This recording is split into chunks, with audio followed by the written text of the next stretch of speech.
Cashflow Diary Podcast, episode 206. Welcome to yet another exciting episode of the Cashflow Diary Podcast, the podcast that teaches you insider tips, tactics, and strategies for creating leverage streams of cash flow into your life. Learn from top-performing entrepreneurs, business owners, investors, and thought leaders from across the globe as they share their secrets to success. Like what you learn on this and other Cashflow Diary podcast episodes? Go to learninvestingnow.com and sign up to receive powerful tips and information that will help you succeed as an entrepreneur and investor. Now, here's your host, investor, entrepreneur, business owner, educator, speaker, author, and master facilitator of Robert Kiyosaki's cash flow game, Jay Massey. All right, and welcome to another episode of the Cashflow Diary Podcast. I'm your host, Jay Massey, and I'm glad that you guys are tuning in over and over again, because you know what we've been doing. We've been combing the globe, so to speak, finding entrepreneurs who have done the thing that you are like, wow, I cannot believe that that's possible. But here's the key. Remember, all of that they have done is absolutely possible for you as well. I know you've heard it from me. I know I've tried to share it with you, but now you get to hear it from so many other individuals, and yet we found another one in a completely different industry who has managed to hit the $100,000 in a month mark. Now, I know you're thinking $100,000 in a year would be great, and then I could just leave my job and who knows, but I know there's a number of you out there who want to really, really hit it big, create more jobs, clean, safe, affordable housing, make a difference in your communities. And I'm looking for those individuals for you so that you can see just how close you really are to making that happen. So today, what we have is we're going to be talking to an app guy. You're like, what? The App Store? Absolutely. Ha, pun intended. Anyway, today we have Tom. He's the founder or co-founder of Dom and Tom, a mobile application development shop. They started in 2009. They're now on the Inc. 500 fastest growing companies 2 years in a row. Here are some of the companies that they have done work for: Priceline, Fitch, Bloomberg, General Electric, CliffsNotes, and my personal favorite, Power Rangers. That's right, the Emmys. And there are so many more. Here's the point. It's a skill set, and we're going to learn a lot about it and how he did it too. Welcome, Tom. Tom, you there? Yeah, I'm here. How are you? I'm having great times right now, just enjoying myself in the summer. In the summer? Yeah, well, I guess it definitely is the summer, isn't it? I guess so, but it's just when you say you're in Chicago, I don't know. I never think of Chicago and hot at the same time.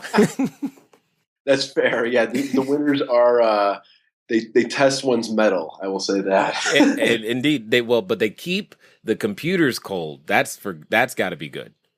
Yeah, actually, it's good to keep the focus going and keep the computers cold. I like to get our thermostat down to 60 degrees if I can in my apartment with my wife, and she and I fight over that all the time. Did you say 60 degrees? Yeah, I like it. I like it really cold. You realize in California we'd pull out a parka, right? I'm sure. Yeah, just letting you know. That's like California winter is what you're now talking about. But okay, it's all good. It's all good. So, but what I would love for you to do, if you could, for a small moment, if you introduce a little bit of the business that you currently have today. So before we dig into the past, tell us a little bit about what Dom and Tom has become and what it is and what you guys do that has allowed you to be able to hit that mark. Sure, be happy to. Well, so what Dom and Tom is a digital agency. We go out, we build digital solutions, everything for applications for Google Glass, iPhone, Android, Microsoft Surface, all those different platforms that you see, anything that's got a flat screen or even a curved screen nowadays, we're building for it, and we're thinking about it in that way. We started in the doldrums of the financial crisis, 2008, 2009, and really we saw a huge opportunity. iPhone just came out, and we said, we're going to be a part of this new revolution. When everything was going south, we were looking north, and, we really grabbed a great market and entered into it and really made a name for ourselves in just a few years. And so, all those companies you just listed off, I mean, we didn't have any of those relationships when we first started, and it was wide open. And in a few short years, doing really great work, we were able to work with some of the best companies in the world. Okay, so this is going to be a great start because there's a lot of things that I know that some people, are thinking to themselves and you said it, you didn't have those relationships when you first got started. And I definitely want to make sure that we pick up on that because I think that's going to be very, very key. I think it's key for any business, and I'm assuming it's been key for yours. Absolutely.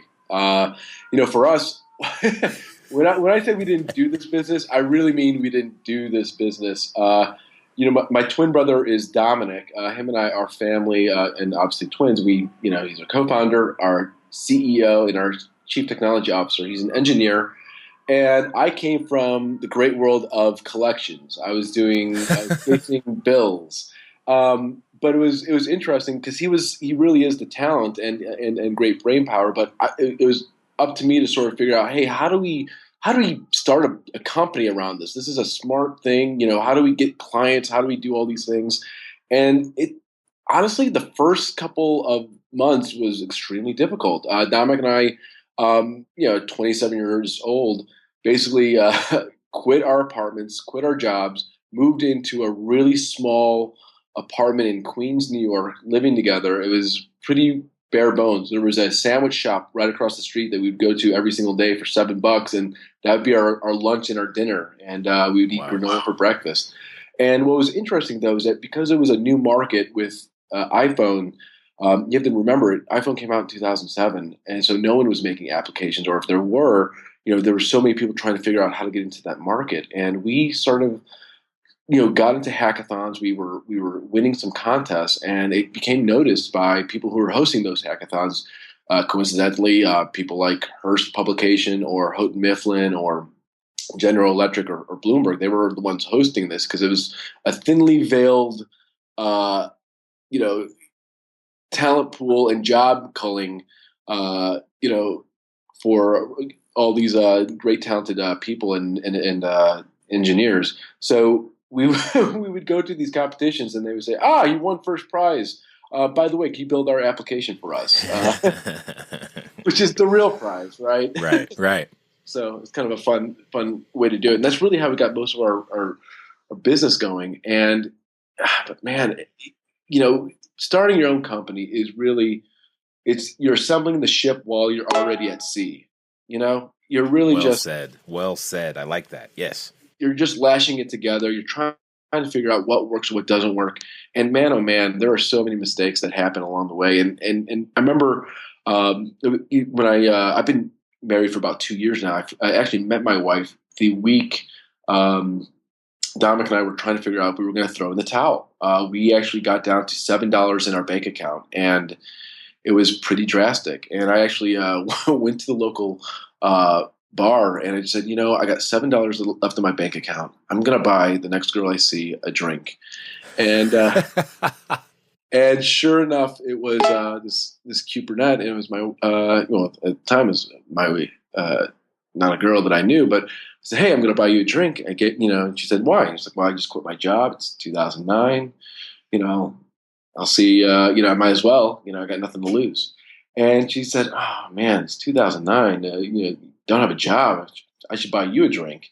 And I just said, it's funny. We, one thing went to another. And the thing was, I just realized there were those small moments that you look up and say, you know what, I'm just going to hang in there. I'm going to see how this goes.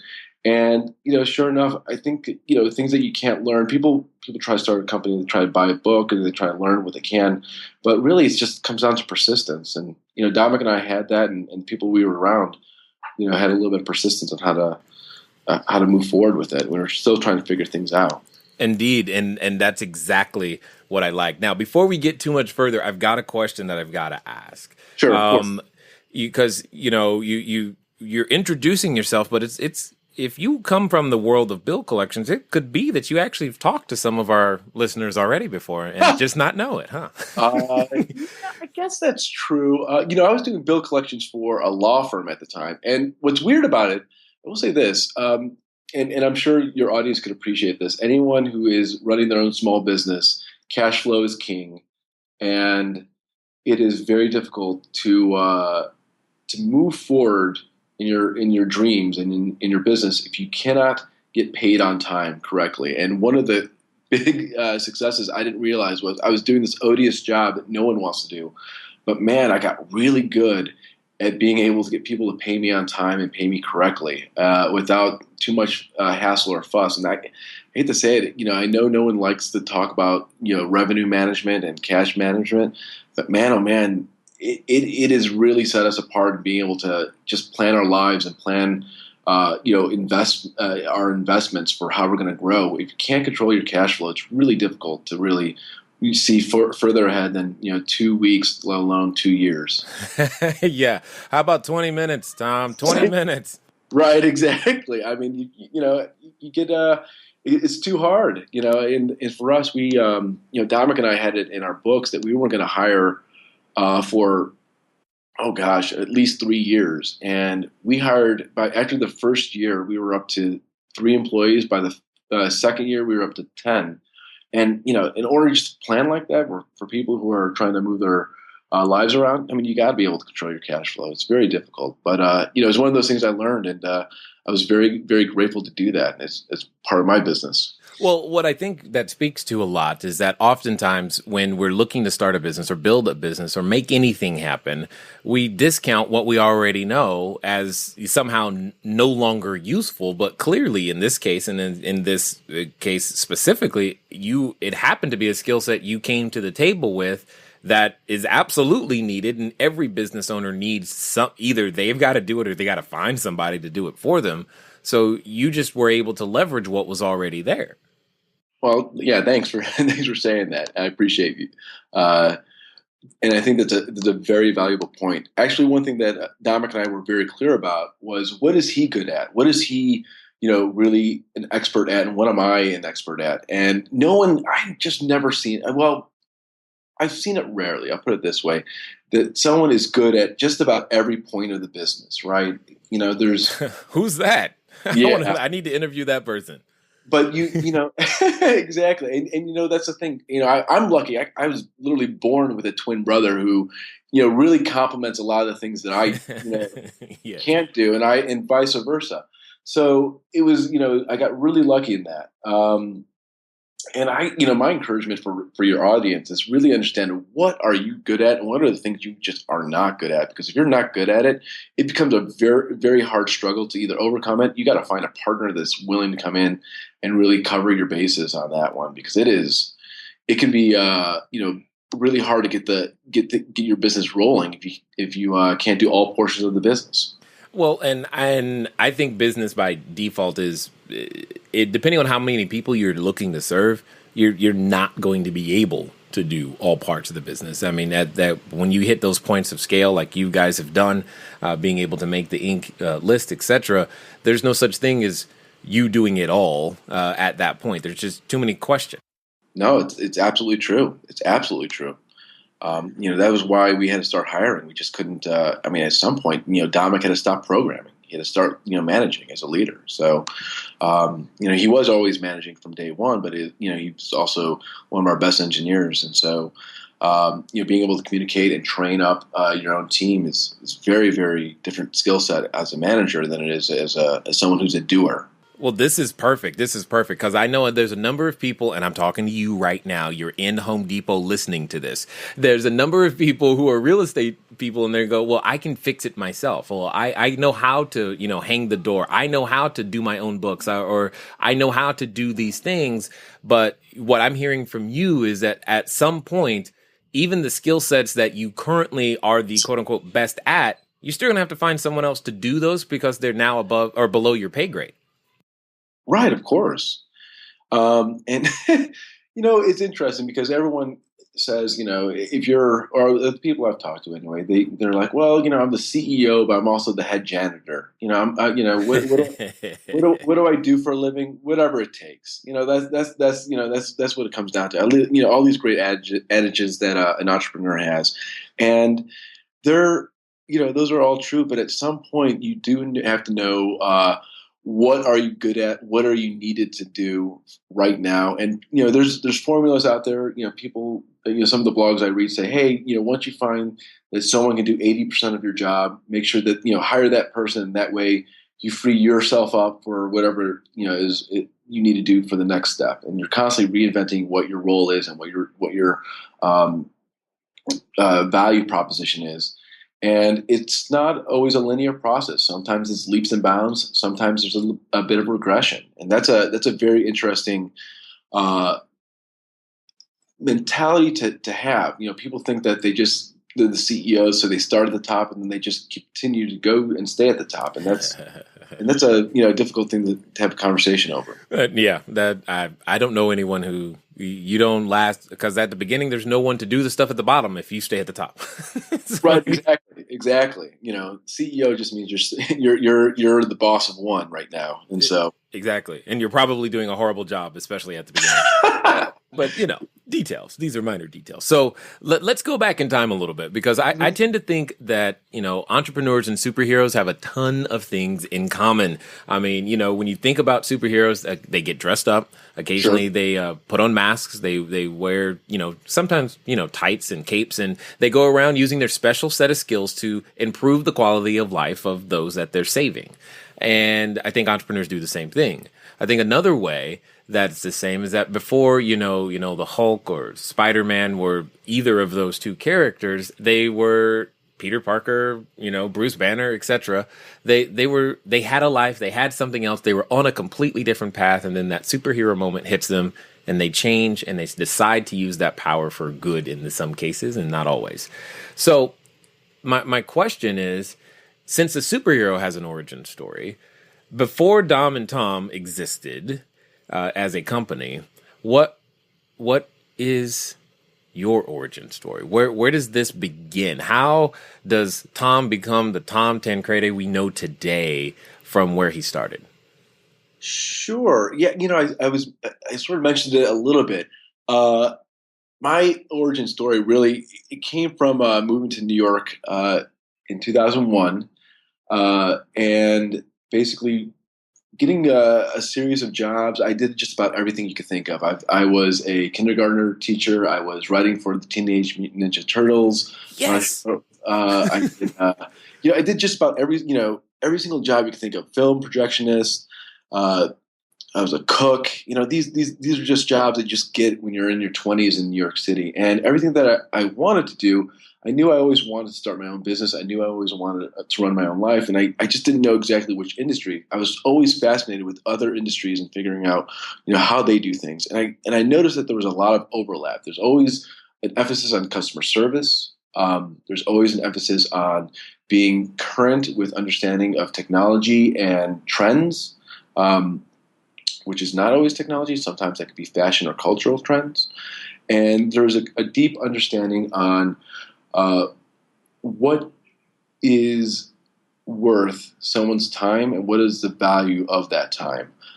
So to speak to that very clearly, there are things that people want, but there are things that people want and then they will pay for.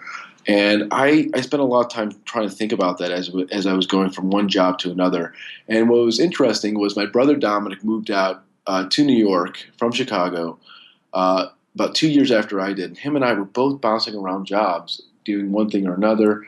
And at the end of the day, we both realized that we wanted to. We had our fill of the New York dramas, and we had our fill of New York jobs. We wanted to really create a company that instilled our values, and our motto is "Do good, be good." We wanted to do things that were exciting in a technology company, or exciting in doing technology with it, and all that sort of hovered around applications at the time. And we didn't want to do things where it was like, okay, well, let's create a babysitting firm, or let's do a concrete factory, or do other things like that. We wanted to have something that was going to stimulate us intellectually and really inspire us to create change in the world that we think would be a positive one. And so when we were forming the company, we were both looking around saying, you know what, this hits all the marks. This is a great opportunity. Let's go after it. Let's think about it.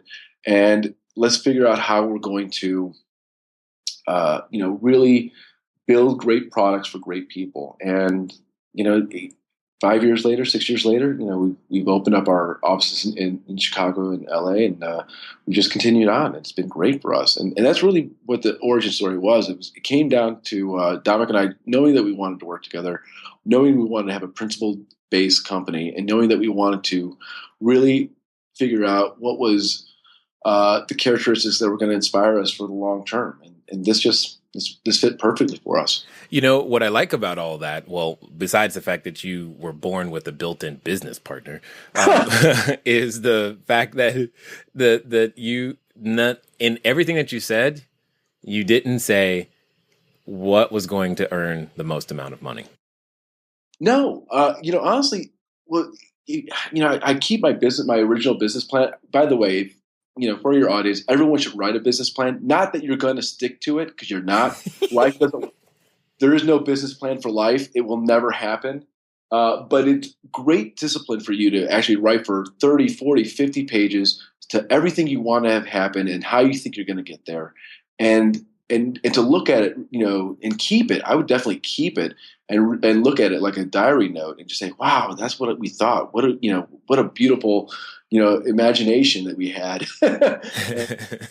and really think about it. But it's great because you start understanding where you want to be and what you want to have happen for yourself in the next 5-10 years. And that's also really great. When Dominic and I wrote that down, none of it was saying, oh, we want to change, our lives to be richer, more successful. We want, 10 yachts and figure out how to port them from coast to coast.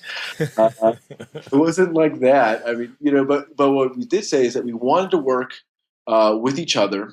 That's a lifelong commitment, and we wanted to do things that were stimulating for ourselves, and we wanted to earn a living. And honestly, our goals were very humble. We wanted to make about $50,000 a year, and that was it. We both said, well, we do all these things. We have a budget for ourselves. We'll be able to successfully do that. And 2 years later, we've blown that out of the water, and then by now, it's kind of laughable to think about. Right. I mean, I shouldn't say it's laughable for us. I mean, when we were in our 20s and single, it's a lot different than being in your 30s and married. Suddenly, you have a lot more obligation. A few more things to buy. Sure. Indeed. I mean, you got to have that. And in your case, you probably are. It's almost a business expense for you to buy the latest Apple device or HTC or whomever's coming out with a new device. It's almost like, honey, I've got to buy this. You don't understand. If I don't, we have a room in both offices just dedicated to devices. In New York, Chicago, and LA, and even with several of our vendors, we have to pay for their devices. Apple just announced a new set of products this week. Guess what we're doing? We're going on a shopping spree. We just have to. Yeah, exactly. Yeah, that's like par for the course. But that would be a good part. I actually would enjoy that part a lot. So let's talk for a second though about what I like to call that superhero moment. There's that moment when you're still the regular Dom and Dom, and then there's the moment that you go, hey, we have something that we could choose to offer to other people. Where did you guys find your courage to go out there and get that first client and say, and you should pay us for this? Okay, let's be real. Getting started can be a challenge, but it doesn't mean it's impossible for you. And what's really cool is that you're going to hear how they were able to do it too. Hopefully this series of individuals who have been out there shaking and baking and making things happen has been able to help you, encourage you, inspire you, and maybe even give you what you've been missing to go out there and feel like, you know what, I can finally make this happen. So here's what I want to know. How many things have you realized that you have in common with individuals you've been listening to these last few weeks? I find that interesting too. Hopefully you'll take that information and just go, you know what? I can make this happen. In fact, if you're looking for some hints, some tips, some tricks, some tactics that you can use, you know where I'm about to say, go ahead and get a copy. of my book, Cashflow Diary, 10 Steps to Creating Wealth to Any Economy. You can get the electronic copy at no cost to you. Just send a text message to to 72,000. Text the word book to 72,000. Again, that's 72000. The keyword is book. And for those of you outside the U.S., just go ahead and go to cashflowdiary.com/free book. Now, let's go find out where they got their courage from. That's funny. So this is kind of it actually came from me watching Dominic, what I thought was at the time getting exploited. My brother Dominic, right before we started the company, he was working at a ad agency, and they asked him to work on a piece of software. And he looked at the piece of software, looked at the schematics, and he said, I'm going to reinvent this. I'm going to redo this all over and build it independently and really make this into something great. And the company said, you know what? That was great. In fact, we liked it so much, we're going to license this to Intel and Intel and McDonald's and a couple of our other clients for millions of dollars. And he got a $500 bonus and a trip to London to their Christmas party. And I was looking at this. It's like, you know what? I'm kind of sick of this. I'm kind of fed up of us, or Dominic at the time. I'm kind of looking at Dominic. I was like, I'm kind of fed up that my brother's really doing these great works, and people, they like him. They really, he does really great work. And I was sort of in the same position myself, where I said, I know we could build a business around this. I know we can do something, really great. Dominic, is a great talent, and I could build a business and really figure out how to expand our services and offering, and sort of, and I said to him, like, why don't we just, there's no difference between what you just did for this company and what we could do, together. Why don't we just do it together?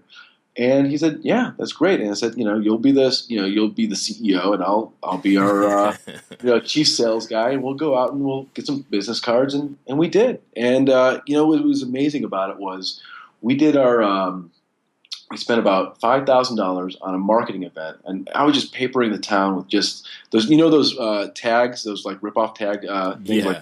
Yeah. And so said, hey, $900, we'll teach you how to make an app over the weekend. And we got, we got about 11 people that joined us, paid $900 each. It was a 3-day seminar over the weekend. We both took time off our job, and that was our seed money. We got, nice. we got about $10,000 from that. So that was great. And that, to me, was like, okay, great. So that was working. And then that's where we got our first clients. And, we did some more good work with those clients. And then we, good work begets good work.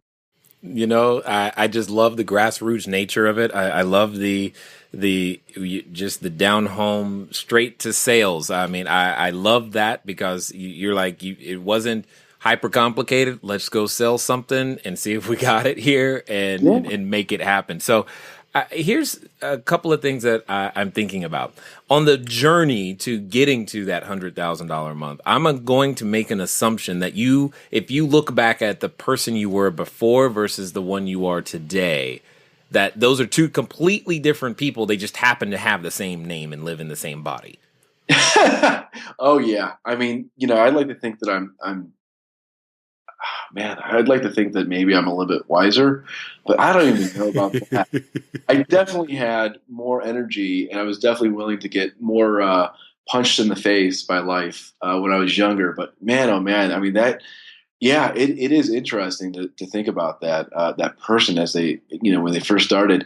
There was a favorite quote that I had from an entrepreneur that I met with in New York. It was a really smart woman in the food industry, and she was asked a question one time. If you knew now what you knew then, what would you have done differently with your startup? Sort of one of those, casually like, hey, what do you think? It's like, if I knew now what I knew then, I would have curled up in a ball and cried. I would. Yes. And that's what it is, really. Yes. Like, you can't know. You don't want to know. Like, if you have to know of all the like heartache and hardship, you don't want to know. You don't. But in any case, that's kind of what I think about is like, oh my goodness, I'm glad he can't remember the future, because that would be. That poor Tom would never get out of bed. Totally. And I get it. So that brings up the very thing that I think is interesting, for many entrepreneurs. When it comes to the ups, the downs, we'll call it the roller coaster, what have you. Wow, how important has maintaining a proper mindset been for you, and especially because now you've got a business partner. It's not just you've got to maintain his mindset also. Just because you're twins doesn't mean you think the same and feel the same and react the same. You still got to manage that together. So what have been your secret to keep that on straight and to help him keep it on straight? It's interesting. We got really good advice from a couple of our competitors, our future competitors and current competitors. In my industry, I don't know how it is in many other industries. A lot of our competitors actually are very friendly with each other, and they're willing to give a good advice because you never know. You never know if you can help each other out. And some of the advice that we did was we made sure that someone owned the majority share of the company, and that's Dominic. Dominic owns the majority. And that's important because at some point in the day, you need to be able to make a decision, and that decision has to stick, and you have to move forward. So, regardless of equalness, or if I'm doing more work or he's doing more work, whatever that is, it doesn't matter. What it comes down to is that you have to understand that we have to move forward. We're working as a team, and there's always going to be a reason to be anxious or nervous or a little bit upset with one another. There's always a good reason for that. And then once you get married, obviously you now have a champion in your personal life, in your corner, that really wants you to be, present and take care of you, but also can say, hey, there's a problem, so-and-so isn't doing their work. All that stuff has to be put to the side because you really got to be true to the mission and be true to the goals that are happening here. I don't know if I answered your question, but that's something that when you were asking me, I really came to mind. Well, the thing is, and you hit on something that, again, there's just so many similarities because people ask me all the time, hey, Jay, should I do this deal 50-50? I'm like, absolutely not. No. No. And here you are, and this is what I like about you saying it, is you can't get any closer than, here's my twin brother, and we still don't do 50-50. No, yeah, you can't do it. And that's crazy to me because there are so many companies that are just like, oh, it's 50-50. Oh, there's no tie-breaking mechanism. Those partnerships will most likely be destroyed, and they'll be destroyed in such a weird way. Oddly enough, because someone doesn't own or doesn't have the final say, you get into more fights. And that kind of blew my mind. It sounds counterintuitive. I'll say that again. It's you get into more fights 50-50 because suddenly there's no tiebreaker there, and so you just have everyone sort of digs in their heel, and it's very frustrating because for me, I really wanted to own my own company and be the leader of my own company, and it was very difficult to have a minority stake. But at the end of the day, you look at things and you look at the opportunities of what you're doing. You're really being able to do really great work with, family that you love. And I know a lot of people have issues working with family. I do too. But it's part of our DNA and part of our business model and how we operate. But as you go forward, it's very, you have to be very clear as to what you're willing to accommodate and what you need to stick to your guns on. And this to me was, I'd rather work with my brother, work with really good people and build a great business with him than to say, oh, I need to take a majority stake and, live life like that. Yes. Yeah, totally understood. I'm right there with you. So what would you say? Many people, we all have things that help us, hurt us. But when you think about, the you used to be, the one that's in front of us today, what would you say would be some of the habits, daily routines, repeated actions, things that you have done that have contributed positively to getting to that $100,000 mark? And then more, and probably just as important, what were some of the habits that you had to let go of that were in the way from helping you to achieve those things? Sure. One of the things I had to learn, I learned very quickly about myself was, whatever your vices are and whatever your pleasures are, those get ramped up, to 11. So if you're like, oh, I love to eat, and you'll find yourself become a stress eater. Or if you're like, oh, I really love to do yoga, or I love to do exercise, suddenly you'll be going to the gym 2 or 3 times more than you would ever. And you'd be there 2 hours, 3 hours at a time, because that's your way to your mechanism of releasing stress or handling that.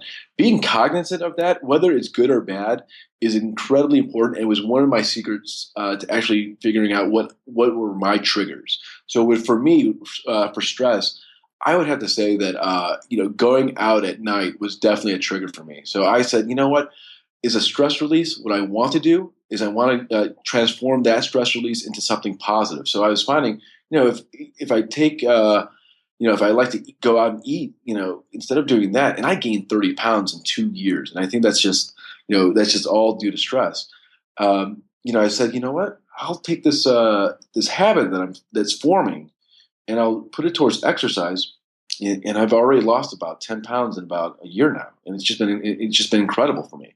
So I don't find myself, and it still hits all the same triggers that I need to have fulfilled for me to be able to operate on a functional level. You just take the negative portion of your life, you put them into the positive, and that it just blows you away as to how productive you can become. And even small things that you read up upon. Just everything that you do with your diet, how you operate. I remember drinking 8 cups of coffee before noon, the first 2 years. Yeah, I mean, you think about that. You're just jacking yourself up. You're amping yourself up mentally and bodily.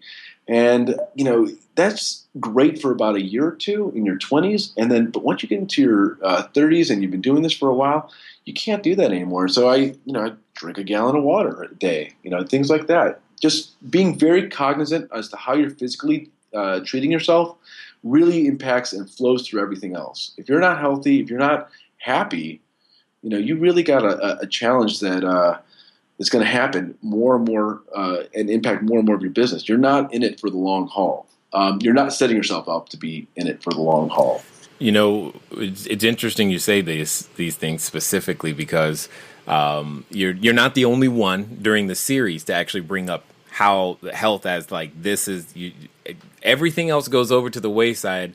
I had to learn how to take better care of myself.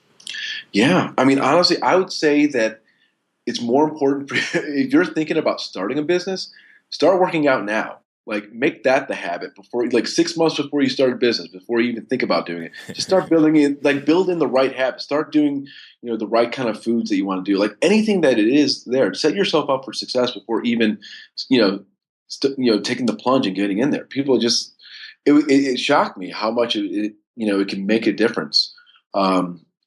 Just getting a good night's sleep, just doing that alone is just wonderful. It's funny that you mentioned that sleep. This whole quantitative self thing has been something that intrigues me, and that's actually been sleep and water. My water intake and my personal sleep habits have changed significantly, and for those very reasons. And I'm such a better. My coffee intake goes down because I've slept more, and because I'm drinking more water, my coffee intake also goes almost through the floor because of those two things in and of themselves. And I get more done, and I'm more focused, and it's all awesome. Agreed. Any other habits that you would say, here's something I had to let go of or learned in order to get to the goals and where we are today? Really. You're a healthy level of paranoia. I was always looking at the bank account, and I was always looking at where my next sale was coming in. I mean, we're still doing, great sales. We're on track for 30%, 40% growth this year. But that's just because it's part of my DNA. Like, I never lose touch of that pulse, and I don't think anyone else who's starting their own business should either. You should always be cognizant as to where it comes down to. I would like to say that I know more about where the money and the finances go in my company than I ever have, and it's been incredibly powerful. I've seen, man, you coming out of. I'm a product and a child from the financial crisis. Honestly, 2008, 2009. You see people, just businesses that have been around for hundreds of years, all around you in New York City, just collapsing left and right, and all across the country, all across the world, of course. But you see these also your friends and family just going through hardship, and some of it is just they didn't know what was happening to their own business and they didn't know where the money was going, and man, oh man, or they were just very, very confident that it was just a cyclical downturn, and that they were going to be able to, make that next sale, and they weren't, planning for the worst. And, for us, we were growing through the crisis rather than collapsing with it. And it was, part and parcel with just being very, paranoid and very much aware as to where your growth is, and then being able to shift on a dime if you have to. Indeed. And the interesting thing is you and I, your company and us, we both started at the same time, just different industries, obviously. Sure. But I find that interesting through that chaos.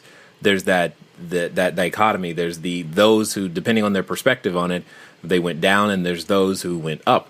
And just because of how they responded to the exact same stimulus, the same stimulus came in both, in all directions. You guys clearly responded completely differently. Sure. Than others, and therefore you have the results that you have today. And I think that speaks to your mindset and vision and a number of things as well. But you mentioned something that I know a number of people grab at for the excuse as here's why they can't get stuff done. You meant the whole concept of money. And I'm curious. I think I know the answer, but I just want to hear you say it. And more importantly, I want them to hear you say, how much money how did you get started with, the business in and of itself? I mean, when you go, hey, I want to do a business, and then you go and you look at the bank account, like you were talking about, you're like, well, I got $7. What are you going to do? How did you deal with that thought process, and not having money to work with specifically? Well, Jay, I mean, the first year we made $33,000 between the two of us. Living in New York City. I mean, that's just not a lot of money in any direction, how you cut it or where you go with it. So I I'll be honest with you. We didn't have any money to start this business. We had a hunch that we can get clients. Again, that part of the reason why I was down to $7 in my bank account was, we were figuring out the business for 3 or 4 months, trying to get, we were doing a $1,000 project here, a $2,000 project there. No one knew what it cost to build an app, so no one knew how to price one out. Right. So while it's a booming industry, you just don't know what to charge for it. That was a big learning curve for us, and no one knew what to pay for it. So you didn't know if anyone was getting a good deal or a bad deal. So that was very difficult. So I don't have a lot of, I hate to say this, and I don't mean to be rude, I don't have a lot of sympathy for people who say I don't have enough money to start a business. I just don't think that's an excuse. I think the most money you have is your time and your will to build. I remember when Dominic and I we were both working at our companies.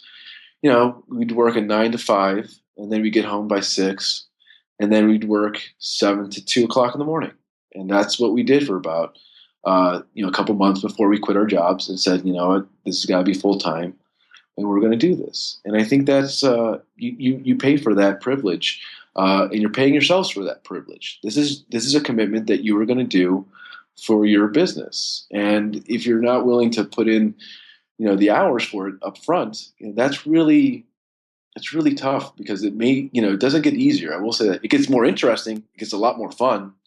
But no, I wouldn't say it gets easier.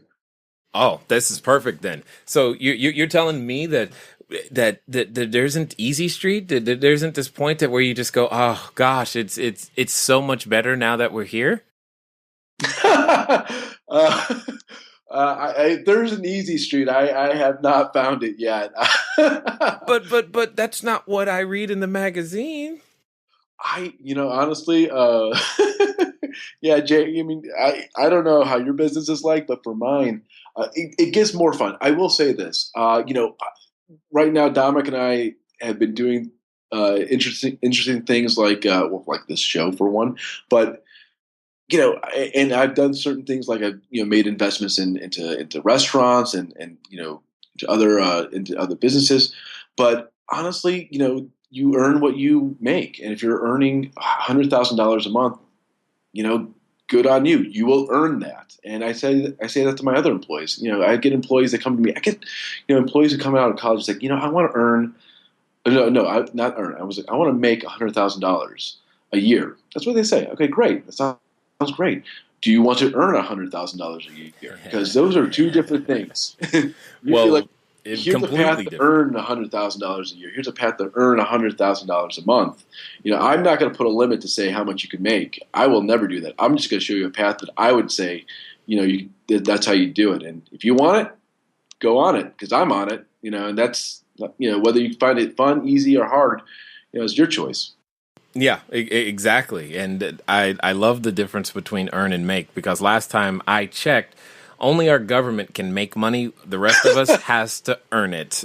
So yes, I am with you with that 1,000%. So in this journey, and I'm curious to know your perspective on this, in this journey that you've been on, you're on this path. You trajectory is great. Clearly, more apps are coming. New device. So long as they keep coming up with a new device and a new OS, someone's going to need an update to the app you've already built. So you're going to be around for quite some time. Yep. My question becomes to you: how valuable do you consider errors and judgments and/or mistakes, or all of the wrong turns you've made to get this far? How valuable are they? I'm still making them today.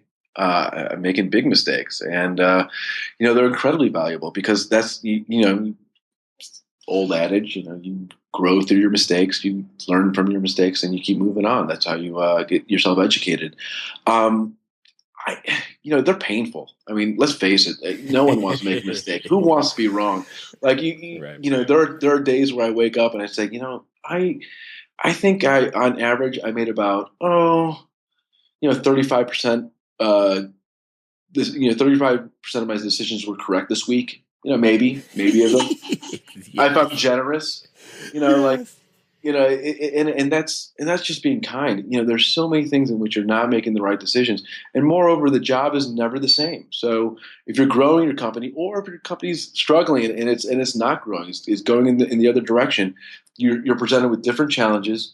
Probably challenges you haven't had before, or if you have, you're back to them. So you got to explore them in a different way, and it's very difficult. And you're going to be making the right calls and the bad calls. The one thing that I will say is, you can pretty much go through any tough trial or decision and mistake, so long as you have a commitment from your team on the path forward, and that path can be a big question mark to everyone, but so long as you're okay to say, let's take this journey, let's walk it forward, and let's be transparent about it. You can really just do about anything you need to do, and we certainly have, and I've proven that with our team. And we still have our number one employee with us 6 years later. Woohoo! Yeah, it's been a real milestone for me. One of my pride points, honestly.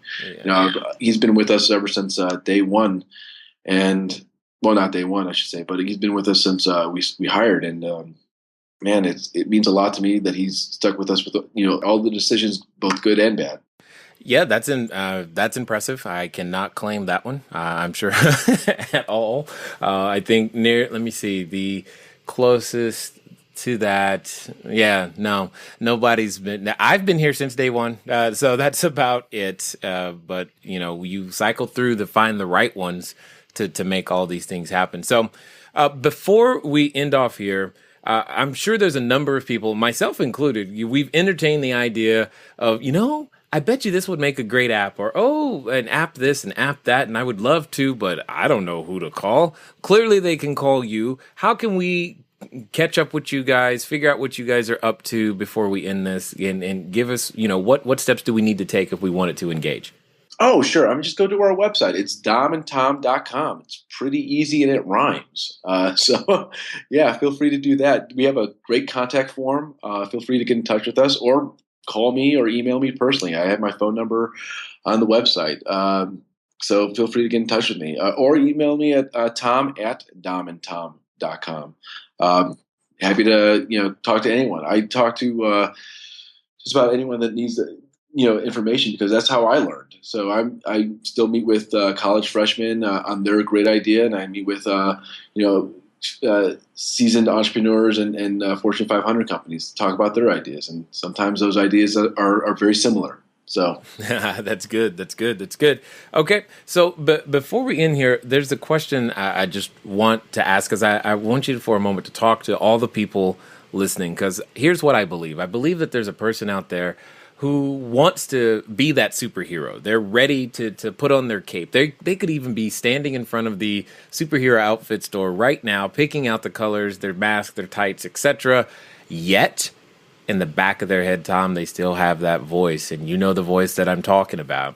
Mm-hmm. And it's loud, but they're waffling back and forth, and they're like, I think I can, but that voice speaks up. And what would you say to that person right now? There's never been a better time, honestly, and there's never going to be a better time. This is the best time to do it. And if you need some help, there's people around you, you know who they are, and they can, create a list, write a list, and, go out and do it. And I will say this, if there is, further proof, feel free to call me. I'll tell them that they should do it immediately. So nice. Love it very, very much. I definitely want to say thanks for taking the time to hang out with us, share your journey and the experience, and letting us know that, what we want, it can totally be done. And here you are doing it in a completely different way, and we love you for it. All right. Thanks so much, Jay. Have a good one. All right, ladies and gentlemen, you know what time it is. It's time to move at the speed of instruction. What does that mean today? It probably means you're going over to Dom and Tom, because you might be that person who has an idea. You had an idea for an app. You're like, how I'm going to finally get out of my job is I'm going to have this app. Okay, cool. Well, now you have a resource. You have a person. Most importantly, you have more proof that you're shooting too small. $100,000 a year, totally possible. But if you're ready to earn $100,000 a month or more, we've got more people coming to you, so stay tuned for future episodes. Guys, gals, it's been fun talking to you today. I look forward to talking to you soon. Until next time.